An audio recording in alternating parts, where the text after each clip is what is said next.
안녕하세요, 작가님. 네, 안녕하세요. 네, 만나뵙게 돼서 너무 반갑습니다. 네. 혹시 저희 카카오 페이지에 대해서는 좀 들어보신 적이 있으셨어요? 카카오는 뭐 유명하잖아요. 그 요새 무슨 드라마 뭐 이런 것도 띄우고 그러신다고. 역사에도 역사가 있다. 역사란 무엇인가라는 우리가 매우 익숙하게 들은 질문이 있는데 그 답을 제가 스스로 찾는 게 아니고 위대한 역사가들이 남긴 역사서 안에서 역사가 무엇인지를 이해하는 실마리를 찾아보는 그런 책이에요. 벌써 기억에 가물가물하실 텐데요, 다들. 역사 교과서 국정화 방침을 두고 이제 논쟁이 터졌죠. 이제 객관적인 역사, 바른 역사 이런 게 있냐? 뭐 그런 게 없다면 도대체 우리가 과거를 어떻게 인식해야 되느냐? 이런 걸 둘러싸고 싸움이 나는데 그 싸움이 왜 나냐? 그게 한국만의 특징이냐? 아니면 언제 어디서나 그런 거냐? 이런 의문들이 좀 있었죠.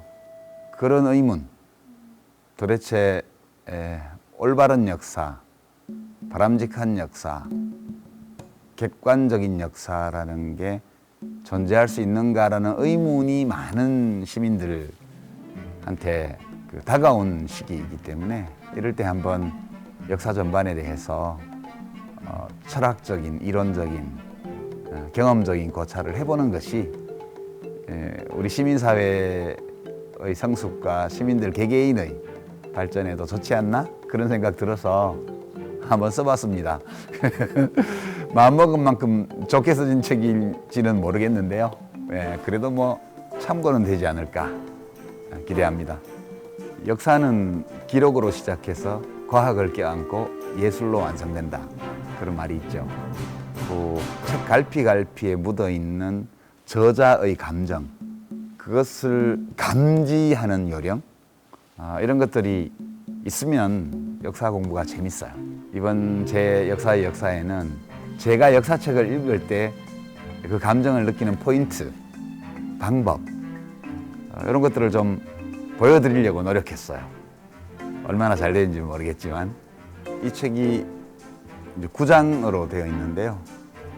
그 순서에 얽매이지 않고 읽어도 돼요. 내가 딱 그 소제목을 봤을 때 느낌이 딱 오는 챕터부터 읽으시는 게 좋아요. 뭐 처음부터 읽으려면 들어갈 때까지 힘들어요. 그래서 먼저 내 마음에 딱 어필하는 챕터부터 읽어보고 그리고 앞으로 가서 읽으면 좀 나아요. 그리고 역사책은 좀 몰입해야 되기 때문에 다니면서 읽기는 좀 힘들고요. 술 한잔 먹으면 잘 안 읽혀요. 그래서 한 2-3시간 이상 집중해서 읽을 수 있는 여건이 됐을 때 그때 읽으시면 좋고요. 화장실에 좀 오래 있는 분들은 그 시간을 활용하셔도 좋습니다.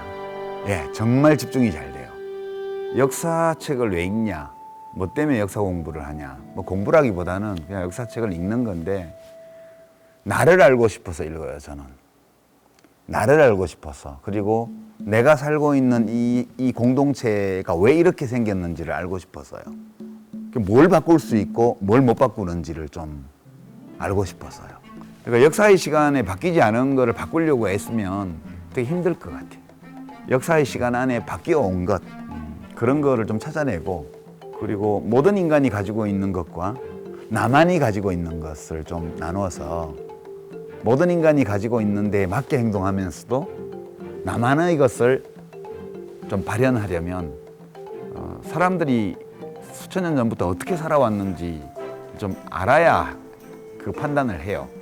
그래서 저 개인적으로 역사책은 또 책대로 내지만 개인적으로 역사 공부를 하는 이유는 나와 내가 살고 있는 이 세상을 좀 제대로 알고 싶어서 보는 거거든요.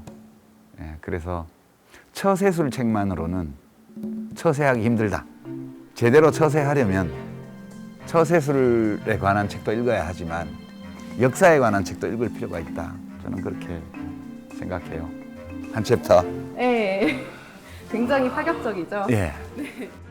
그러니까 한 챕터를 고르자면 제일 공감이 잘 되는 이야기가 좋죠. 역사는 여러 종류가 있지만 역시 우리가 제일 와닿는 것은 민족사예요. 민족주의 역사.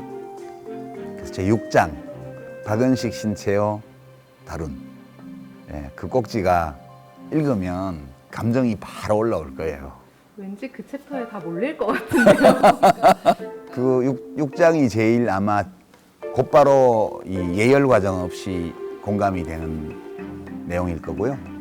그럼 좀 폭넓게 역사에 대한 공감을 해보고 싶은 분한테는 2장 사마천을 다루는 챕터가 괜찮으리라고 봐요. 이 챕터에는 내가 좀 회심의 한 방에 그 명문장을 넣었어 라던가 아니면 이 역사가는 정말 좀 매력적이어서 한번 꼭 읽어봤으면 좋겠어 하는 챕터가 좀 2장이나 6장 외에 또 있으실까요? 아무래도 현대에 올수록 더 쉽게 공감이 돼요. 그래서 마지막 장이 인류사를 다루는 책인데요. 그게 인류사는 최신 역사 서술 방법이기도 해서 그 유발 하라리하고 제레드 다이아몬드를 다룬 그게 제 9장일 텐데요. 마지막 장. 역사 읽기에 익숙지 않은 분들은 제일 마지막 장을 제일 먼저 읽는 것도 괜찮은 방법이에요. 거기는 과학도 들어있고 이래서 이과 성향인 분들도 괜찮을 거예요. 그게 언제였다고 딱 꼬집어 말할 수는 없는데 어렸을 때였어요. 그러니까 저희 아버지가 밥상머리에서 옛날 역사 이야기를 많이 해주셨거든요. 제 아버지가 학교 역사 선생님이셔가지고 무슨 항우와 유방의 초한전 얘기나 삼국지의 흥미로운 인물에 관한 이야기나 또는 우리 역사에서 병자호란 당시에 이 주화파와 주전파 사이의 대립이라든가 이런 얘기들을 어릴 때 들었어요. 당쟁이 얘기들. 되게 어렸을 때도 사람 이야기여서 재밌었어요. 그리고 학교 가서 친구들한테 해주고. 그래서 어렸을 때 환경의 영향이 있지 않나 싶어요. 아버지 영향. 어렸을 때부터 역사 얘기를 많이 들었고 역사책도 꽤 읽었고 그러다 보니 대학 들어와서도 역사 관련 책을 많이 읽게 되고 전공은 엉뚱하게 경제학이지만 원래 저는 역사학과를 갔더라면 더 낫지 않을까 그런 생각도 좀 하죠.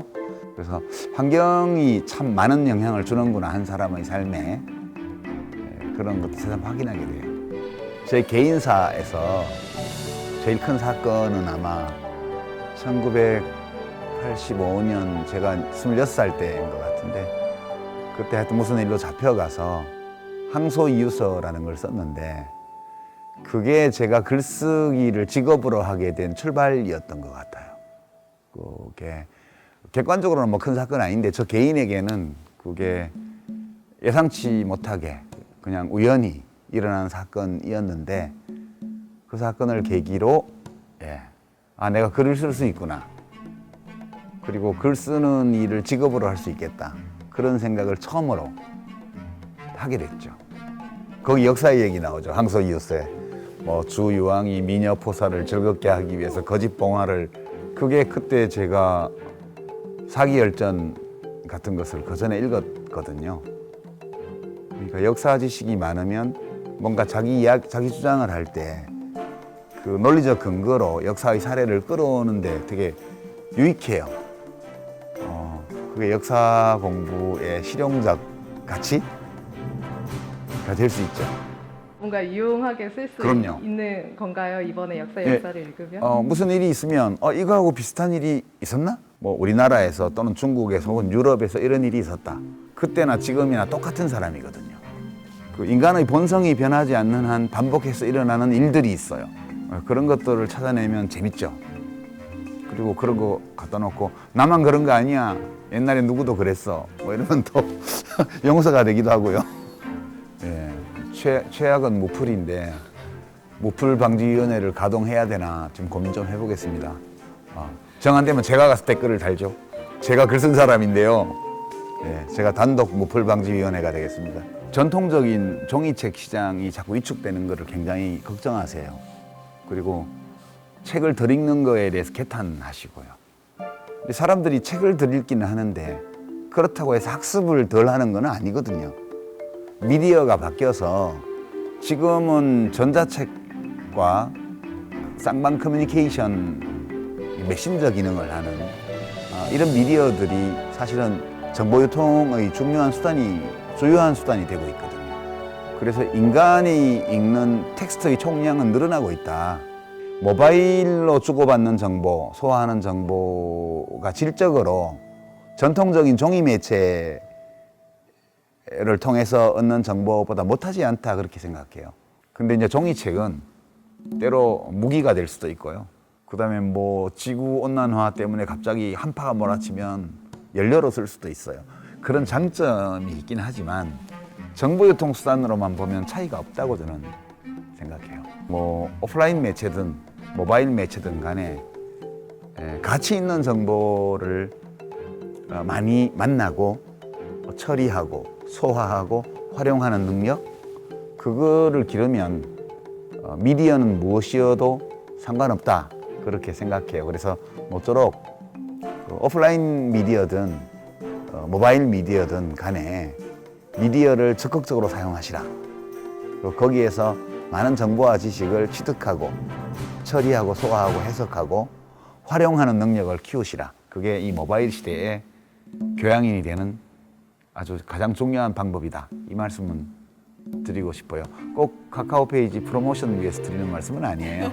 저는 라이브를 좋아해요. 사실 편집해서 제공하는 BGM까지 깔아서 제공하는 이런 영상들은 압축된 맛은 있지만 의외성이 부족하죠. 우리가 나누는 가치 있는 대화 중에 전혀 예측하지 못하고 기획하지 못했는데 주고받다 보면 거기서 튀어나오는 것들이 있어요. 그래서 제일 긴장감이 넘치고 현장성이 강하고 그리고 예측하지 못한 어떤 가치 있는 생각 이런 것들이 돌출하는 행사가 라이브 무대예요, 사실은. 그래서 그날은 질의응답도 좀 활발하게 하고 기대하겠습니다. 라이브는 그래야 돼요. 하는 저도 긴장감이 넘치고 좋아요. 좀 그 상상을 하니까 갑자기 쫙 에너지가 오르네요. 역사의 역사. 몰라도 상관없다. 알면 더 좋다.